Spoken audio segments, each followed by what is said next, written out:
नमस्कार शिक्षक साथियों। पिछले वीडियो में आपसे प्रवाहपूर्ण डिकोडिंग के बारे में चर्चा हुई थी।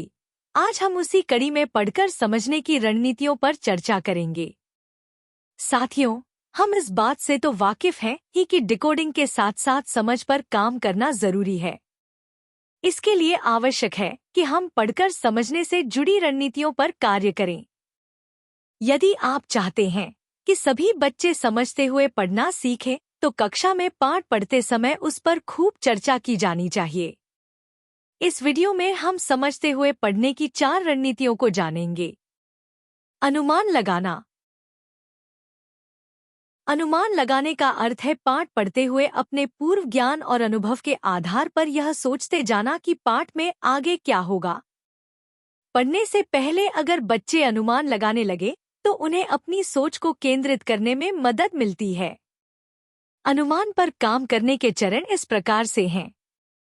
पाठ पढ़ने से पूर्व बच्चों का ध्यान पाठ के शीर्षक, चित्र या कुछ शब्दों पर आकर्षित करना और बच्चों से पूछना कि इनके आधार पर वे पाठ के बारे में अनुमान लगाएं। पढ़ने के दौरान कहानी पढ़ने के दौरान बीच में रुककर बच्चों से पूछना, तुम्हें क्या लगता है आगे क्या होगा। समय समय पर कहानी बढ़ने के साथ बच्चों की कहानी की अपेक्षाएं और कल्पनाएं बदलती रहेंगी और इस तरह से बच्चों के अनुमान भी बदल जाएंगे। पढ़ने के बाद बच्चों से पूछें कि सबने क्या सोचा था या अनुमान लगाया था कि क्या होगा और सच में क्या हुआ। बच्चों के अनुमान कितने नजदीक थे।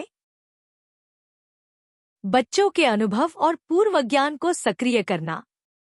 पूर्व ज्ञान और अनुभव नए अर्थ निर्माण पर गहरा प्रभाव डालते हैं। बच्चों के पूर्व ज्ञान को जगाने वाले प्रश्न पूछने चाहिए। चर्चा में एक दूसरे की बातों को सुनकर ऐसे बच्चों को भी नई जानकारी मिलती है जो विषय के बारे में पहले से कुछ नहीं जानते हैं। विविध प्रकार के प्रश्न पूछना।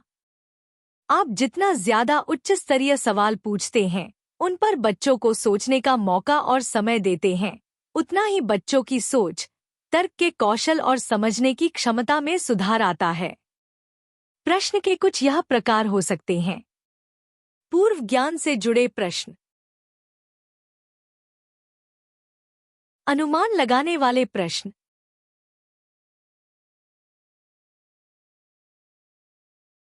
निष्कर्ष निकालने वाले प्रश्न,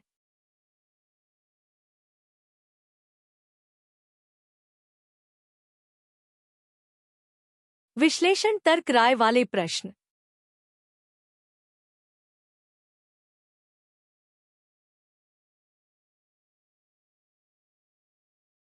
कल्पना को बढ़ाने वाले प्रश्न।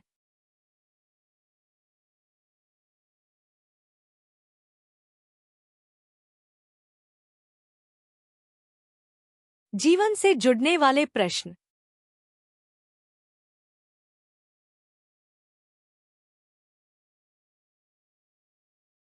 एक बार इसे दोबारा देख लेते हैं।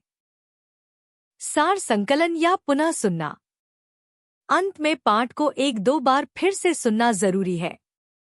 इससे कहानी पाठ की संरचना के बोध में सुधार आता है, विचारों को व्यवस्थित करने और तथ्यों व सूचनाओं को क्रमबद्ध करने का अभ्यास होता है। महत्वपूर्ण बिंदु। बच्चों को पर्याप्त समय दें कि वे सोच सकें। हर बच्चे की भागीदारी सुनिश्चित करें। पाठ पर गहरी चर्चा को प्रोत्साहित करें। बच्चों के अनुभवों को कहानी से जोड़ने में मदद करें। साथियों, ये रणनीतियां अपनाकर आप बच्चों में समझकर पढ़ने की आदत विकसित कर सकते हैं। नमस्कार। शुभ शिक्षण।